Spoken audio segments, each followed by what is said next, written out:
Olá pessoal, estamos começando mais uma série do canal A Branco e o Preto. Dessa vez a nossa série vai falar sobre motivação, né? O porquê a gente se motiva dentro da literatura, dentro da academia e das ciências médicas em geral e da psicologia, né? Para quem está chegando agora, se inscreva no canal, né? Tanto do YouTube como do podcast, porque vai ser simultâneo. O que eu gravar aqui para o YouTube também vai se passar no meu canal do podcast, que também é a Branco e o Preto, e agradecer o pessoal do podcast que nesse mês a gente chegou a 1000 streams, né? Muito obrigado a todo mundo. Dê um joinha no vídeo para aqueles que gostaram, se inscreva no canal para mim tentar chegar nesses 1000 inscritos aí, né? Vamos ver se eu consigo chegar até o final do ano. E vamos começar, né? Nosso tema principal é sobre a motivação, né?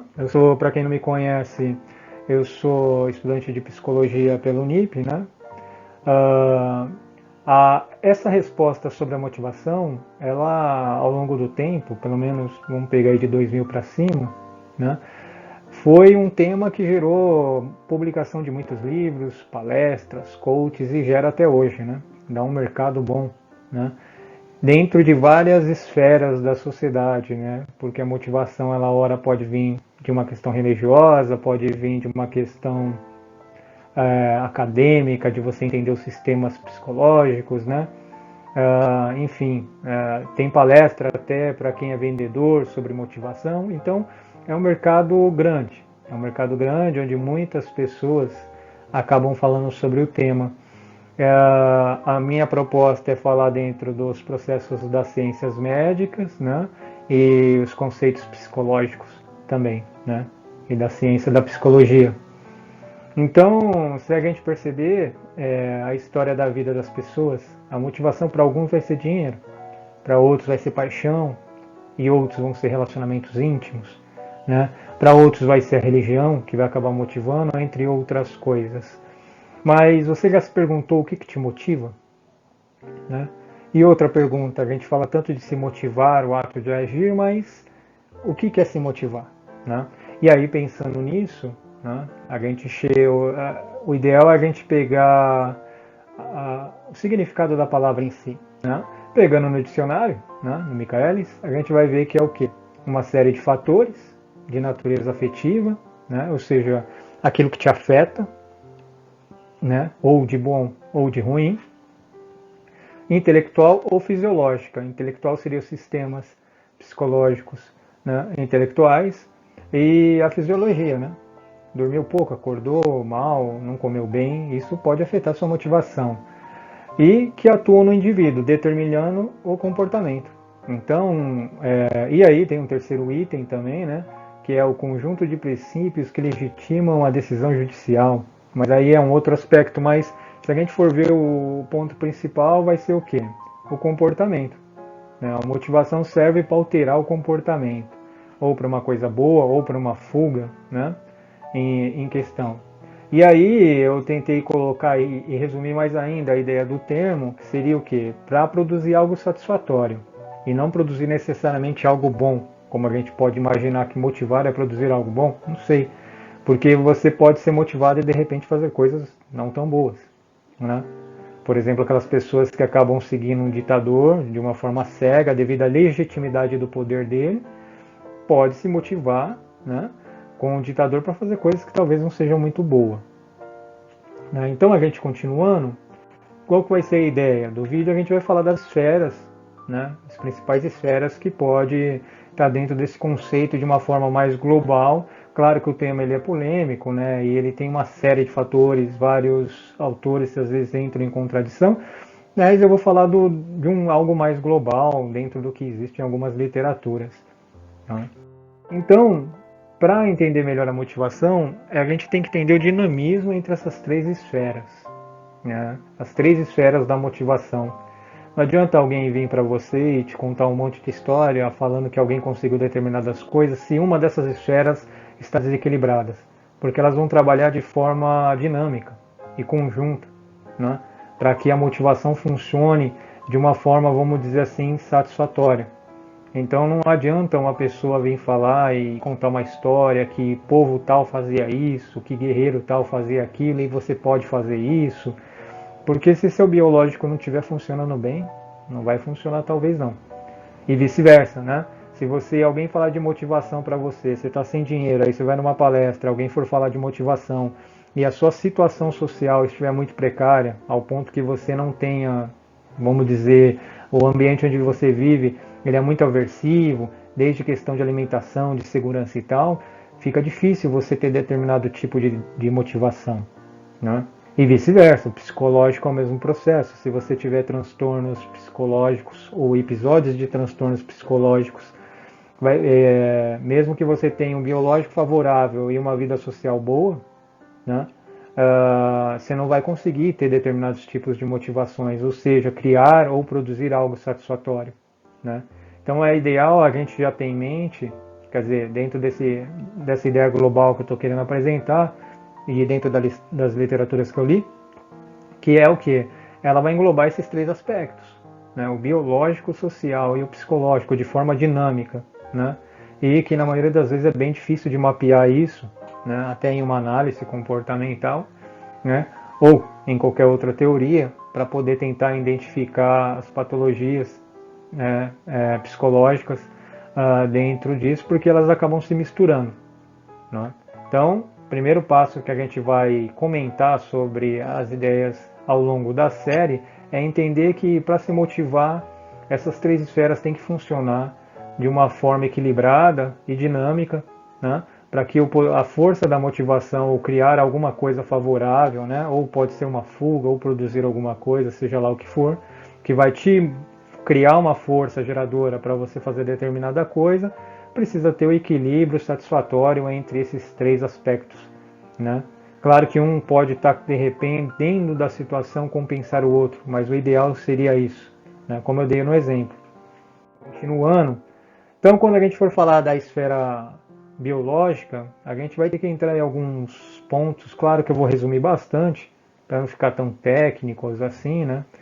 Então, a gente vai ter que falar em questão da anatomia do corpo, a gente tem que entender essa anatomia, principalmente do sistema nervoso, né? Vou falar brevemente sobre as questões hormonais, neurotransmissores, né? Do sono, da alimentação e dos exercícios físicos, né? Então, para essa esfera da biologia humana funcionar bem, essa questão desses itens, basicamente, claro, eles têm que estar funcionando com um certo equilíbrio, com uma certa questão satisfatória, né? Então, por exemplo, se você tiver alguns distúrbios hormonais ou neurotransmissores, sobre alguns neurotransmissores, né, você pode ter algumas deficiências sobre fazer alguma coisa. O que se conhece hoje, por exemplo, né, principalmente em relação a alguns antidepressivos, é a questão da recaptação de serotonina, que é um neurotransmissor, né, que também é produzido no tono cerebral ou no tronco encefálico, né, que fica aqui atrás, né, basicamente. E acredita-se hoje que se aumentando a serotonina, né, recapeando mais ela e inibindo outras áreas para recapear mais, vamos dizer assim, o episódio depressivo diminui. Então esse é um exemplo. E para que o episódio depressivo diminui? Porque uma pessoa, quando está com um episódio depressivo, ela fica desanimada para fazer determinadas coisas, logo a sua motivação fica prejudicada. Então, para vocês verem que a questão dos neurotransmissores, de um funcionamento bom sobre o sistema nervoso, vai ser fundamental a gente entender, né? Por isso que eu falei, não adianta só trabalhar a esfera psicológica, né, ou só a esfera biológica. Esses três fatores têm que estar sendo trabalhados juntos. Mesma coisa o sono. Aí vocês podem fazer os testes. Tem uma noite de sono muito ruim e no dia seguinte, no seu trabalho, você não vai trabalhar bem, né? Você vai trabalhar mal. Tem uma alimentação ruim, você não vai conseguir nem pensar direito, né? Nos sistemas psicológicos tem a ver com a análise dos comportamentos, né? Principalmente como que esse sistema psicológico seu já se afetou ao longo do tempo, né? Pelas regras e os reforçamentos e as punições e como você foi programado, né? Dependendo como você é programado, toda a informação que chega do externo, você reage de determinada maneira. Então é nesse sentido que a gente vai estar trabalhando isso, né? dentro da análise do comportamento, da teoria principalmente do Skinner, né? E dos analistas comportamentais, claro, passando muito brevemente, porque a teoria é muito grande, muito longa, né? Mas a gente entender que o sistema psicológico também é importante, porque ele é a programação do corpo também. Né? Ele, vou dizer assim, eu gosto de dizer dessa forma, não é assim, sou eu que estou dizendo, é a programação do corpo, é como se fosse o software, né, desse hardware chamado corpo humano. Né? E se esse software tiver com problema, a sua motivação também não vai funcionar, mesmo tendo com biológico bom. É aquele velho exemplo de algumas pessoas, às vezes, que vai no médico várias e várias vezes, não tem nada e mesmo assim sempre está triste.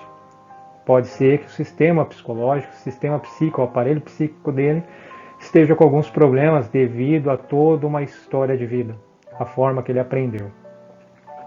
A última esfera que a gente vai falar vai ser a questão social, porque a questão social está muito ligado também ao aprendizado, é como a gente aprende as coisas, né? Como a gente aprende a se vestir, como a gente aprende a estudar, a nossa moral está ligada ao social, né? Não tem como descartar, né? Então, como eu falei, se você pode ter uma biologia favorável, você pode ter um sistema psicológico interessante, onde você conseguiu vamos dizer assim, dominar, ter um autocontrole sobre certos impulsos seus e tal, mas você pode viver numa situação social muito precária ou ter aprendido questões de acordo com a sua sociedade, coisas que te prejudicam hoje em outro ambiente que você está. Então, sei lá, estou jogando e pensando nisso agora, vamos imaginar que você morava na China, tinha certos comportamentos, que lá é favorável, né? E aí um dia você vai trabalhar nos Estados Unidos e aí os seus comportamentos na China talvez não seja tão compatível com um determinado comportamento nos Estados Unidos ou no Brasil e aí vai, né? Por quê? Por causa do social, a forma que você aprendeu a fazer as coisas, né? Então, não só aprendeu, né? Mas é todo o contexto inserido, né? Então esse social vai ser muito importante.